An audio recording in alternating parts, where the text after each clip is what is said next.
नमस्कार दोस्तों, स्वागत है आप सभी का आपके अपने यूट्यूब चैनल खुशहाल ज़िंदगी में। मैं बात करूंगी कि गुरुवार के दिन कुछ विशेष कार्य हैं जो प्रत्येक घर की महिलाओं को करना चाहिए। इससे घर में सुख समृद्धि आती है, पति की तरक्की होती है, सुखी वैवाहिक जीवन की प्राप्ति होती है, वैवाहिक जीवन में चल रहे समस्याएं समाप्त होती है, संतान संबंधित समस्याएं समाप्त होती हैं, गुरु ग्रह मजबूत होता है।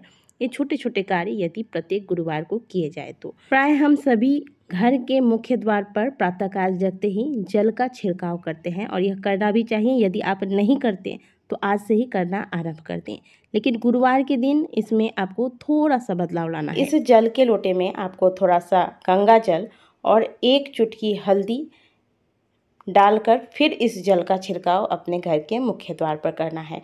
यह कार्य आपको प्रातःकाल जैसे आप जगते हैं, जगने के बाद आप अपने मुँह हाथ धोकर फ्रेश हो जाते हैं। अब घर के मुख्य द्वार को जैसे ही आप खोलते हैं, मुख्य द्वार को खोलने के बाद यानी कि जो मेन गेट है उसे खोलने के बाद आपको यह कार्य कर लेना है। पहले हल्दी मिश्रित गंगा जल से घर के मुख्य द्वार पर छिड़काव करना है। इसके बाद आपको जो भी झाड़ू इत्यादि लगाना है, आज के दिन पोछा नहीं लगाया जाता है, इस बात का ध्यान रखिएगा। अपने अंजनी में थोड़ा सा जल लेकर घर के मुख्य द्वार पर पहले इसका छिड़काव कर दें।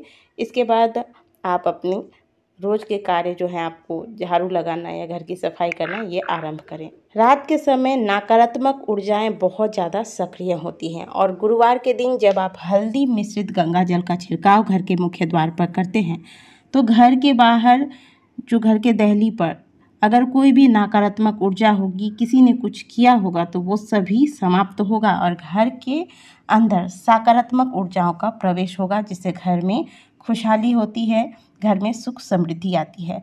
तो गुरुवार के दिन यह नियम बना कर कीजिएगा। इससे गुरु ग्रह भी मजबूत होता है और गुरु ग्रह मजबूत होने से जीवन की कई प्रकार की समस्याएं यूं ही समाप्त हो जाती हैं। अब यह जो जल बच जाता है, इसे आप किसी गमले में डाल दें या फिर तुलसी की क्यारी जो है वहाँ अगर आप सफाई करते हैं सुबह को, तो इस जल का प्रयोग वहाँ पर भी किया जा सकता है। तो सबसे पहला कार्य गुरुवार के दिन आपको यह करना है। इसके बाद आप स्नान करने के बाद आपको दूसरा कार्य क्या करना है।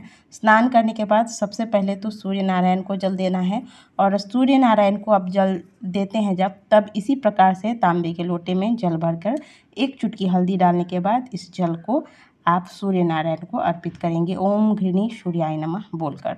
ये दूसरा कार्य करेंगे।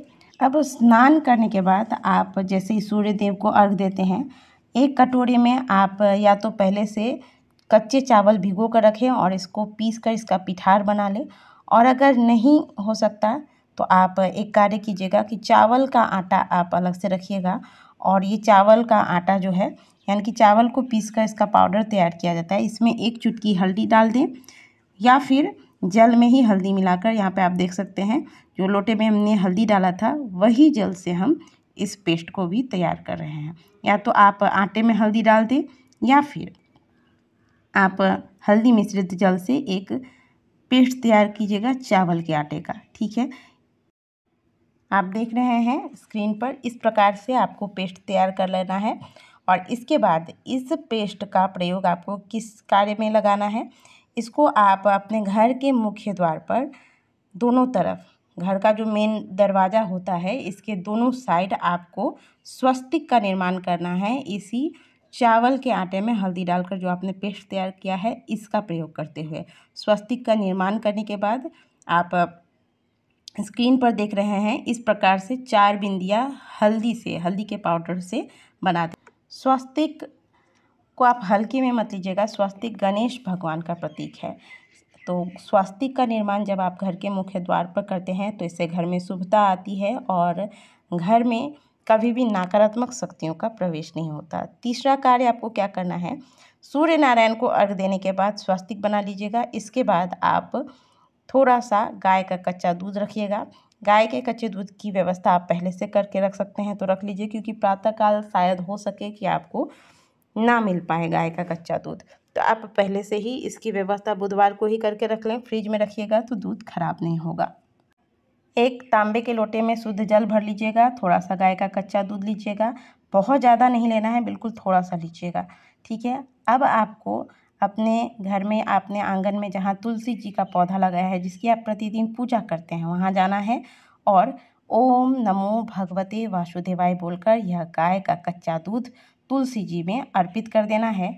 इसके बाद आप शुद्ध जल तुलसी जी को अर्पित करें और साथ में जो भी पुष्प इत्यादि आपके पास है पुष्प चढ़ा दें, थोड़े से सुगंधित धूप दिखा दें और आप ओम नमो भगवते वासुदेवाय बोलकर तुलसी की 5 या फिर 7 परिक्रमा कर लें।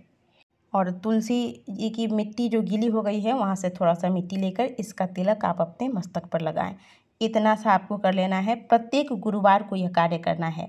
यह धन प्राप्ति का अचूक उपाय है। इससे घर में सुख समृद्धि आती है। बस इतना सा आपको करना है। इसके बाद आप अपने घर के मंदिर में नॉर्मल तरीके से जैसे प्रतिदिन पूजा करते हैं पूजा कीजिए। आज गुरुवार है तो श्री हरि विष्णु को पीले पुष्प, पीले चंदन चढ़ाइए। गुड़ और चने दाल का अगर आप भोग लगा सकते हैं, मुनक्के का भोग लगा सकते हैं, केले का भोग लगा सकते हैं तो अवश्य लगाएं। बस इतना कीजिएगा। और आज की प्रथम रोटी जो आप घर में बनाते हैं, इसमें थोड़ा सा आप गुड़ डालकर गौ माता को दे दें। भोजन में चने के दाल का प्रयोग करें, बेसन का प्रयोग करें। एक कार्य और कीजिएगा, जो वस्त्र धारण करते हैं पीले रंग का धारण करें। बस इससे ज़्यादा आपको और कुछ भी नहीं करना है। आप देखेंगे कि अगर नियमित रूप से आप ऐसा करना आरंभ कर देते हैं प्रत्येक गुरुवार को, तो देखते ही देखते आपका जो दुर्भाग्य है सौभाग्य में बदलेगा। क्योंकि ये सारे जो उपाय हमने आपको बताए हैं, गुरु ग्रह को इस हद तक बलवान कर देते हैं कि गुरु मेहरबान तो फिर कहावत है ना कि गधा भी पहलवान। तो गुरु ग्रह जिस पर मेहरबान हो जाता है उसके वारे न्यारे हो जाते हैं। उसके जीवन में कई प्रकार की समस्याएं, चाहे धन संबंधित हो, व्यापार संबंधित हो, नौकरी संबंधित हो, विवाह संबंधित हो, वैवाहिक जीवन में समस्या आ रही हो, संतान संबंधित हो, इस प्रकार की तमाम समस्याएं जो हैं वह स्वतः समाप्त हो जाती हैं। क्योंकि गुरु मेहरबान होता है इन उपायों से। तो इन उपायों को अवश्य कीजिएगा। वीडियो अच्छी लगी हो तो वीडियो को लाइक कीजिएगा। कमेंट बॉक्स हर हर महादेव अवश्य लिखिएगा। मिलते हैं आपसे अगले वीडियो में। तब तक के लिए ओम नमः शिवाय, हर हर महादेव।